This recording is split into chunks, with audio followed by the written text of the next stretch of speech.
எப்பயும் கிரிவலம் நடந்துக்கிட்டே இருக்கணும். திருவண்ணாமலை வந்து தீபத்து இப்பதான் இது பௌர்ணமி அன்னைக்கு தான், இப்படியெல்லாம் கிடையாது. எந்த நேரமும் போங்க. நடைப்பயிற்சி, உங்களுடைய ரத்த ஓட்டம் சீராகணும், உங்க கஷ்டம் மாறணும், இந்த மூலிகை காத்து படணும், அவருடைய பார்வை படணும்னா உங்களுக்கு வருது. கடவுள் இருக்காரா காட்ட முடியுமான்னு பாடான்னு சொன்னேன். அந்த பாபாவுக்குள்ள யார் மேல பாம்பு தான் கிடக்கு. பாம்பு கூட்டம் பார்த்தா நாய் வந்துச்சு, 2 நாய் அங்க வளர்ந்துக்கிட்டு இருக்கு. கருப்பு நாய் ஒன்று, வெள்ளை நாய்க்குட்டி. வெள்ளையா கருப்பச்சி அப்படின்னு சொன்னா வந்துச்சு, 2 பேரும் வணங்குச்சு. அப்ப இந்த ஐயா வணங்குன்னு சொன்னா அந்த நாய் வர வணங்குச்சு. 2 தோசை ஊற்றி கொடுத்தாங்க. இருந்த குழம்ப வச்சு சாப்பிட்டேன். சாப்பிட்டுட்டு படுத்தா பாம்பு தான் என் கூட இருந்துச்சு, நல்ல பாம்பு. பறவைகள் இருந்தாதான் உங்களுக்கு நிறைய விதைகளை கொண்டு போய் சாப்பிட்டுட்டு கைக்கு காடுகளை உருவாக்கும். நாம வச்சது ஒரு 100 மரம் வைப்போம், 200 மரம் வைப்போம், 1000 வைப்போம், 1 லட்சம் வைப்போம், 2 லட்சம் வைப்போம். ஆனா பறவைகள் கணக்கு வழக்கு இல்லாத சாப்பிட்டுட்டு ஆலமரம், அரச மரம், அத்தி மரம், இச்சி மரம் இதில் எடுத்துக்கொண்டு போட்டுரும். வணக்கம், அனைவருக்கும் வணக்கம். அன்பு நேயர்களுக்கு வணக்கம். சகோதர சகோதரிக்கு தாய்மார்கள், சாது சன்னியாசிகள், மற்ற ஆன்மீக தொண்டர்கள் எங்கு இருந்தாலும் வாங்க, மரங்களை நடுங்க, இயற்கையை நேசிங்க. இந்த அண்ணாமலை சுற்றிலும் மரங்களை நடுங்க, மலை மேலே விதைகளை தூவுங்க, பறவைகள் சரணாலயமாக ஆக்குங்க.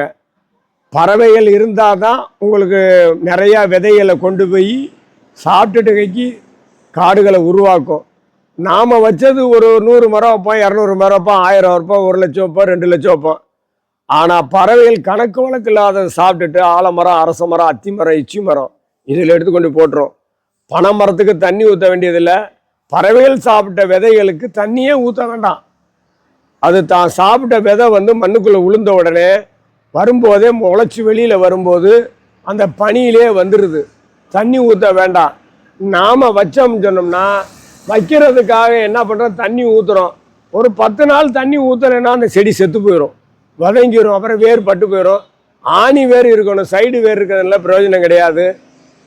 இந்த மக்கும் குப்பை மக்காத குப்பைன்ற மாதிரி இப்போ பிரிக்கிறாங்க, எல்லாரும் துப்புரவு பண்ணிட்டு வர்றாங்க பாருங்க. இந்த குப்பையில பிரிச்சுட்டு ஒரு குழியை தோண்டி அந்த மக்கும் குப்பையை பூமிக்குள்ளேயே போட்டுடலாம். மக்காத குப்பையை மட்டும் அவங்க எடுத்து வெளியேற்றலாம். அதுவே உரமாயிருது. ரீஒர்க் பண்ணுறேன்னு பண்ணின்னு சொல்லி மறுபடியும் வந்துக்கிட்டு இருக்கு. பிளாஸ்டிக் பையை ஒழிப்போம்னு சொல்கிறாங்க. அது வந்து 10-15 வருஷத்துக்கு முன்னாடி போட்டது மாதிரியே காட்டுறாங்க. 40 வருஷத்துக்கு முன்னாடி போட்டதுன்னு இன்னும் விற்காமல் இருக்குன்னு சொல்கிறாங்க. தடை உத்தரவுன்னு சொல்லிட்டு மஞ்சள் பை வைப்போம்னு சொல்லிட்டு தான் இருக்காங்களே ஒழிய அது எல்லாமே வருது. நேற்று ஒரு குழந்தை பேசுச்சு. அந்த குழந்தை, தாத்தா எல்லாருக்கும் நீங்கள் சொல்கிறீங்க பிளாஸ்டிக் பை சொல்கிறீங்க, நீங்களும் இப்படியெல்லாம் சொல்லிக்கிட்டு தான் இருக்கீங்க, நீங்களும் பிளாஸ்டிக் பை வச்சுருக்கீங்க, பிளாஸ்டிக் கப்பில் குடிக்கிறீங்க, யூஸ் அண்ட் த்ரோன்னு போட்டு குடிக்கிறீங்களா, அதில் மெழுகு சேரலையான்னு கேட்குதுங்க. சின்னோண்டு குழந்தை கேட்குற நியாயம் தானே. நம்ம போகிற வழியில் ஒரு டப்பா ஒரு இதுகள் எடுத்துகிட்டு போனோம்னா நீங்கள் தீண்டப்படாதவர்களா இல்லை நோயாளியான்னு கேட்குறாங்க. ஒரு காலத்தில் பிராமணால்கள் சாப்பிடும் இடம்னு போட்டிருந்தான். இங்கு பெரும் வியாதியாசர்கள் உள்ளே வரக்கூடாதுன்னு போட்டிருந்தான். இன்னும் இருக்கு சில கடைகள்ல, நல்லா பாருங்க, பிராமணால்கள் சாப்பிடும் இடம். அதை வந்து எழுத தெரியாம ஒருத்தன் பிராமணால் கல் சாப்பிடும் இடம் எழுதிட்டான். அதை கட் பண்ணி எழுதினான். சுசி வல்கனேசன் கம்மி, சுசி கம்பேனின்னு எழுதினான். அது மாதிரி தப்பா எழுதுறவங்க மாதிரி எழுதி, இங்கு வேற யாரும் வரக்கூடாது, சூத்திரால் வரக்கூடாது, எச்சு வச்சு குடிக்கக்கூடாது அப்படின்னு. அவங்க மட்டும் அந்த வட்டைகளை குடிப்பாங்க. இப்போ எல்லாரும் குடிக்கிறாங்க. கேட்டால் தீண்டப்படாதவர்கள் அப்படின்னு சொல்கிறான். அதை ஒரு சின்ன குழந்தை கேட்குது, இவ்வளோண்டு குழந்தை கேட்குது.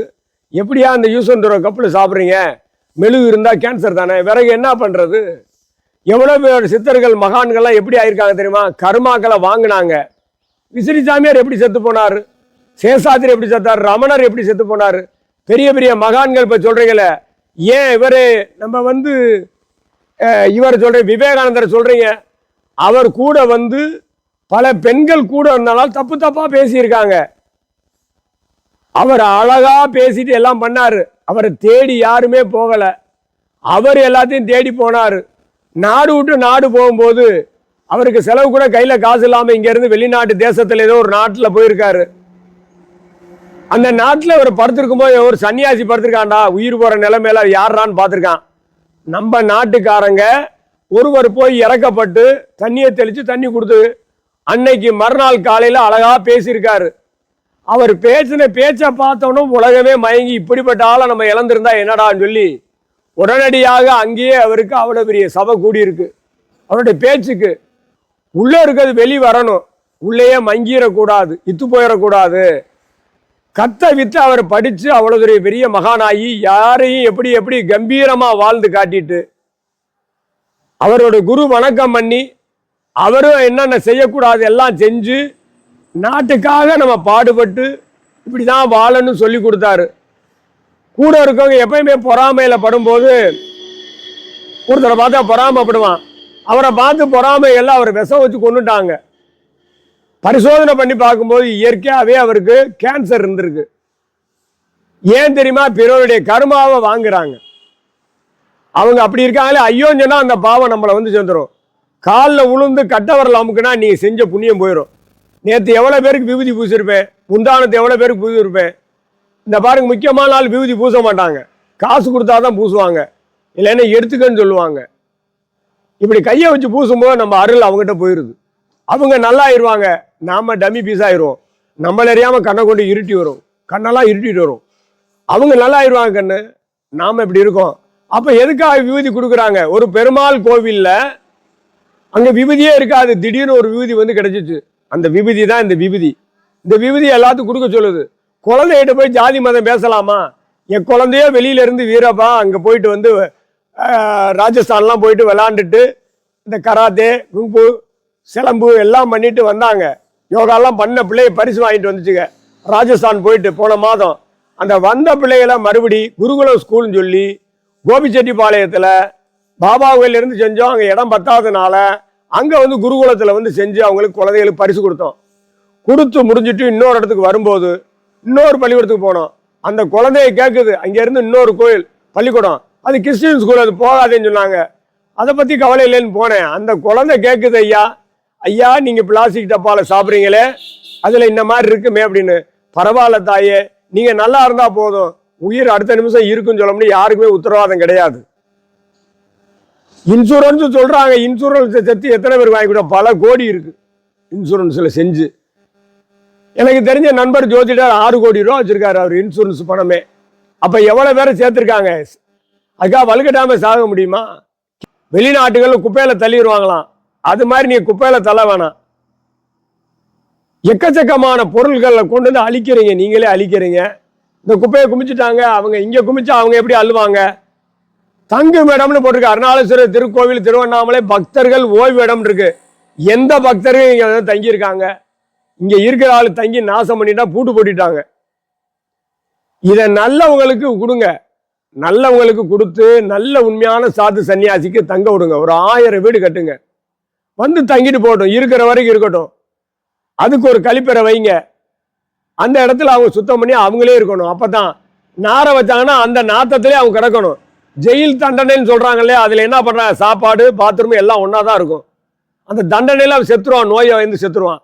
அது மாதிரி தப்பு பண்ணா அந்த தண்டனைக்கு அவன் அனுபவிக்கட்டும். ஒரு பாத்ரூம் 10 இது கட்டி கொடுங்க, 10 பேரை வச்சு பாருங்க. அவன் எங்க போவான்? தப்பு பண்ணுவானா? நேரத்துக்கு சாப்பாடு, நேரம் தூங்க போய் எம்பெருமானேன்னு சொல்லிட்டு உட்காந்துருவான். உயிர் போனாலும் தூக்கி உள்ள போட்டு புதைச்சிடலாம், வெளியில எரிக்க கூட வேண்டாம். ஒரு மரத்துக்கு உரமாகட்டும், ஒரு மரமாகட்டும். பாடுறாங்களே, திருச்செந்தூரில் கல்லானாலும் மண்ணானாலும் மரமானாலும் செடியானாலும் மண்ணா, அது மாதிரி அண்ணாமலையில எவ்வளவோ பேர். இப்போ இந்த பாருங்க, எல்லாமே சமாதியெல்லாம் இடிச்சாங்கன்னு சொன்னாங்க. அது இடிச்சது உண்மை பொய்ன்றது. அது இன்னும் சமாதியெல்லாம் பண்றாங்க, அதெல்லாம் கொஞ்சம் தள்ளி விட்டு அவங்களுக்கு ஒதுக்கீடு பண்ணிருங்க. ஜாதிக்கு ஒரு இடம் இருக்கு, அந்த மாதிரிலாம் வேண்டாம். எனக்கு தெரிஞ்ச ஒருத்தர் வந்து கேட்டாங்க, உண்மை சம்பவம், ஐயா எல்லாரையும் அடக்கம் பண்றதுக்கு எல்லா ஜாதியில இருக்கு, எங்களுக்கு பிராமண ஆளுக்கு ஒரு இடம் வேணும்னு கேட்டாங்க. நல்ல நியாயமா இருக்கு. அது மாதிரிலாம் வேண்டாம், எல்லாத்துக்கும் ஒரு இடத்துல கொடுத்து எல்லாரும் ஒரு நாளைக்கு போய் சேர்றதுதான். எந்த ஊர் போறோம், எங்க தேசம்னு யாருக்கும் சொல்ல கிடையாது. ஜாதிக்கு ஒரு கோவில், ஜாதிக்கு ஒரு சமாதி எல்லாம் பண்ணாதீங்க, ஜாதிக்கு ஒரு சுடுகாடு கொடுக்காதீங்க, அது தப்பு நடக்குது. அதனால ஒவ்வொரு ஜாதிக்கும் இப்படி போனா ஒரு இடமே இருக்காது. அதனால அவ்விடமெல்லாம் மாறி ஒரே இடத்துல செய்யுங்க. தகனம் பண்ணனா தகனம் பண்ணணும், புதைக்கனா புதைக்கணும். எப்படி அவங்க மரபு அதோ அதுபடி செய்யுங்க. எல்லாரும் போகும்போது போட்டி போட்டு வருவாங்க. மரங்களை வெட்டாதீங்க. நாங்கள் மரங்களை வச்சோம், அதை இப்போ நேற்று ராத்திரி ஒரு ஆள் மரத்தை வெட்டுறான். அந்த புங்க மரம் வெட்ட வேண்டியதில்லை, ரோட்டில் வச்சோம். அது எவிடன்ஸ் பாருங்க இருக்கு, எல்லாரும் பார்த்துக்கிட்டே இருக்காங்க. பக்கத்தில் சொல்ல மாட்டேங்கிறாங்க. ரோட்டில் இருக்க மரத்தை வெட்டுறதுக்கு அவனுக்கு என்ன தகுதி? எதுக்காக வெட்டனா? கபாத்து பண்ணலாம், மரத்தை வந்து ஒரு வாது போய் மேலே விரிய வைக்கலாம். சுத்தமாக மட்டமாக வெட்டுறதுக்கு அவனுக்கு என்ன உரிமை இருக்கு? சொல்லுங்க பார்ப்போம். இந்த ஒரு மரத்தை வெட்டுறதுக்கு வைக்கலாம் ஒழிய கழிக்கலாம், மிஷின் விட்டு கழிங்க. நிறையா இருக்குது, அடர்த்தியாக இருக்குது. வண்டிகளில் வாகனங்களில் அன்னைக்கு வச்சாங்க. வண்டிகள் மக்களுக்கு போகிறதுக்கு நிழலுக்காக வச்சாங்க. இருந்து கோடீஸ்வரர்லேருந்து இல்லாதவங்கலாம் இருக்காங்க. ஏடிஎம் கார்டு வச்சுருக்காங்க, வட்டிக்கு விட்றாங்க. நிறையா பேர் நிறைய வேலை செய்கிறாங்க. அப்படி ஆள் உண்மையான ஆளுக்கு நீங்கள் ஒரு வீடு கொடுத்தீங்கன்னா நல்லாயிருக்கும். இந்த 1000, 2000, 10,000லாம் கொடுக்குறீங்க, அதெல்லாம் வேஸ்ட்டு. சாது சன்னியாசிகளுக்கு கொடுங்க, அவங்க சாபம் வாங்காதீங்க. இந்த போட்டிருக்காங்க, விளம்பரத்துக்கு போட்டிருக்காங்க, குடும்பத்தோட வாங்க எல்லாத்துக்கும் இடம் தரேன்னு. அங்கே போனால் என்ன நடக்குன்னு தெரிஞ்சுக்கோங்க. அந்நிலையெல்லாம் உருவாக்காதீங்க. பிச்சைக்கார நாடாக வல்லரசு நாடா ஆக்கி இயற்கையை பாதுகாப்போம், சுற்றுச்சூழலை பாதுகாப்போம். எப்பயும் கிரிவலம் நடந்துக்கிட்டே இருக்கணும். திருவண்ணாமலை தீபத்து இப்போ தான், இது பௌர்ணமி அன்னைக்கு தான், இப்படியெல்லாம் கிடையாது. எந்த நேரமும் போங்க, நடைப்பயிற்சி. உங்களுடைய ரத்த ஓட்டம் சீராகணும், உங்கள் கஷ்டம் மாறணும், இந்த மூலிகை காத்து படணும், அவருடைய பார்வை படணும்னா உங்களுக்கு வருது. முந்தானத்து நைட்டு ஒரு இடத்துல வந்துக்கிட்டு இருக்கேன், கோபிச்செட்டிப்பாளையத்திலிருந்து மாறி வரும்போது ஒருத்தன் கேட்குறான், வாங்க உங்களை எங்கே ஓடி விடன்னு கேட்டான். 4 பசங்க, வாலிப பசங்க, கஞ்சா வச்சிருக்கீங்களான்னு கேட்டான். என்னை பார்த்தா கஞ்சா குடிக்கிற மாதிரியா இருக்கான்னு கேட்டேன். ஓடி போயிருன்னு சொல்லி போயிட்டான். கொஞ்ச நேரம் கழிச்சு இன்னொரு வந்தார். நீங்கள் எங்கே போகணுன்னு கேட்டார். ஐயா இந்த மாதிரி நான் வக்கீலுக்கு 60 சாந்தி அன்னைக்கு ரிட்டையர் ஆகிறாரு, 50வது விழாவுக்கு என்னை கூப்பிட்டுருக்காரு, 2 தென்னங்கண்ணை கொண்டு வரேன்னு சொல்கிறேன். அந்த வண்டியில் கொண்டு போகும்போது சொல்கிறான், ஒரு தென்னங்கனுக்கு சும்மா ஒரு கண்ணனுக்கு லக்கேஜ் வாங்கணும்னு சொல்கிறான். மரம் கூட கொண்டு போகக்கூடாதுன்னு சொல்கிறான், செடி கொண்டு போகக்கூடாதுன்னு சொல்கிறான். அப்போ நீ எதுக்கு அது வச்சிருக்காது? வண்டி எதுக்கு வச்சிருக்க? ஆடு மாடை ஓட்டிட்டு போக வேண்டியதானே, ஓசி டிக்கெட்டாக ஏற்றிட்டு போக வேண்டியதானே. உனக்கு ஒரு நியாயம், எனக்கு ஒரு நியாயம் இல்லை ஐயா. மரங்களை கொண்டு போனாலும் விட்டுறணும், அனுமதி கொடுக்கணும். அவனுக்கு அப்போ யாரோ ஒருவன் அவன் கேட்குறான், மனம் நொந்து போய் கடவுள் இருக்காரா காட்ட முடியுமான்னு, வாடான்னு சொன்னேன். வண்டியில் ஏறினான். இன்னொரு ஆள் கொஞ்சம் நேரம் கழிச்சு வரேன்னு சொன்னான். கரண்ட் ஆஃப் ஆயிடுச்சு பெட்ரோல் பல்க்குக்கிட்ட அந்த இடத்துல. சாமியாபுரம் கூட்டு ரோட்டில் நடந்த உண்மை சம்பவம். முந்தானத்து இரவு அந்நேரம் 11 மணிக்கு ஒருவர் என்னை கூட்டு போகிறான். அவன் என்ன சொல்கிறார் தெரியுமா? ஐயா நீங்கள் டிவியில் நிறையா வர்றீங்க, செல்லில் வர்றீங்க, சந்தோஷம், கடவுளை நேராக காட்ட முடியுமா? வா காட்டுறேன்னு சொன்னேன். ஏறினா வந்தான். பாதியில் ஒருத்தன் அந்த என்னை கூட்டு போகிறேன்னு சொன்னவன், லைட் ஆஃப் ஆன போனவன், அவன் என்ன செஞ்சானோ தெரியல, வேகமாக போயிட்டான், ஒத்த கையில் ஓட்டிட்டு போனான். அவனில் ஜாயிண்ட் பண்ணுறேன்னு சொன்னான். அப்போ ஏன்பா உனக்கு எப்படி கடவுளை காண முடியும்? கால்வாசி 1 கிலோமீட்டர் 2 கிலோமீட்டருக்குள்ளே இறக்கினேன்னா உனக்கு கடவுளை எப்படி காண முடியும்? உண்மையான கடவுளை காணா வான்னு சொன்னேன். சரின்னு போனான். அந்த வக்கீல் வீட்டு போனால் பூட்டி இருந்துச்சு. கல்யாண மண்டபத்துக்கு போனால் அங்கேயும் பூட்டி இருந்துச்சு. கன்னியா பரமேஸ்வரர் கோயில் அங்கேயும் பூட்டிச்சு. அப்போ விழா இல்லை. சிவா ஐயர்னு சொல்லி அவர் அங்கே உள்ள புரோகிதர், நல்ல குடும்பம். அவங்க அப்பாவும் அதே மாதிரி உள்ளவங்க. அவங்க வீட்டுக்கு போயிட்டு அப்படியே பார்த்தேன். இரவு போய் ஒருத்தன் தொந்தரவு பண்ணக்கூடாதுன்னு பாபா கோயிலுக்கு போனோம். அந்த பாபா கோயிலில் யார் மேலே பாம்பு தான் கிடக்கு, பாம்பு கூட்டம், கதவை சாத்தி இருக்கு. என்னடா பண்ணா பார்த்தா நாய் வந்துச்சு. 2 நாய் அங்கே வளர்ந்துக்கிட்டு இருக்கு. கருப்பு நாய் ஒன்று, வெள்ளை நாய்க்குட்டி. வெள்ளையா கருப்பச்சி அப்படின்னு சொன்னா வந்துச்சு. 2 பேரும் வணங்குச்சு. அப்போ இந்த ஐயா வணங்குன்னு சொன்னா அந்த நாய் வர வணங்குச்சு. அப்போ இறைவன் இருக்காரா இல்லையா? மனுஷன் கொடுத்தா நல்லவன், கொடுக்கலாம் கெட்டவன். அவர் சுற்றி போய் பார்த்தாரு. என்னையா வெள்ளை ட்ரெஸ் கிடக்குன்னு சொன்னார். ஒரு அம்மாவுக்கு உடம்பு முடியல, சுகரு, கால் கை ஏதோ அழுகி போச்சு, எடுக்கணும்னு சொல்லி வந்திருக்காங்க. அவங்க துணி தொங்குச்சு. அங்கெல்லாம் தொந்தரவு பண்ணவனா பாம்பு போகுதுன்னு சொன்னேன். சரி, நான் அந்த அம்மா உள்ளே இருந்து கதவை திறந்து விட்டாங்க. அந்த பூஜை பண்ணவருடைய தொண்டு செய்கிற அம்மா, ஒரு அம்மா 50-60 வயசு இருக்கும். கதவை திறந்து விட்டாங்க. பசி என்ன செய்யும்? கபன்னு காந்தும். இந்த இஞ்சி டீ குடிக்கிறோம் இல்லையா, அதனால வயிற்று கபன்னு காந்தும். ஏதாவது என்ன பண்ணீங்க, அந்த வந்தவருக்கு ஏதாவது கொடுப்போம்னா பாபாவோட பால் இருந்துச்சு, அதையும் அவர் குடிக்க மாட்டேன்னு சொல்லிட்டாரு. உடனடியாக அந்த பாலை நான் குடித்தேன், 1 டம்ளர். அடுத்து என்ன பண்ணேன், 2 தோசை ஊற்றி கொடுத்தாங்க. இருந்த குழம்பை வச்சு சாப்பிட்டேன். சாப்பிட்டுட்டு படுத்தா பாம்பு தான் என் கூட இருந்துச்சு, நல்ல பாம்பு. மற்றவன் இருப்பானா, ஓடியே போயிடுவான்.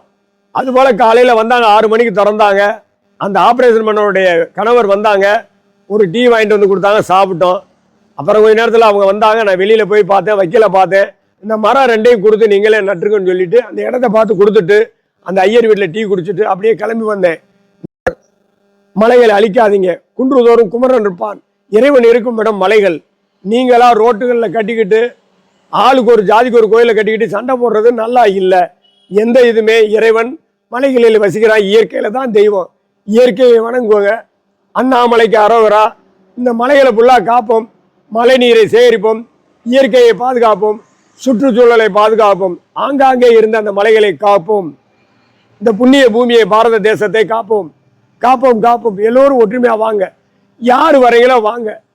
பணம் காசு எனக்கு வேணாம், அன்பே சிவம் சொல்லி மரங்களை நடுங்க, விதைகளை தூவுங்க, நல்லது செய்யுங்க, பறவைகளை வளங்க, எந்த வன்முறையை தூண்டாதீங்க.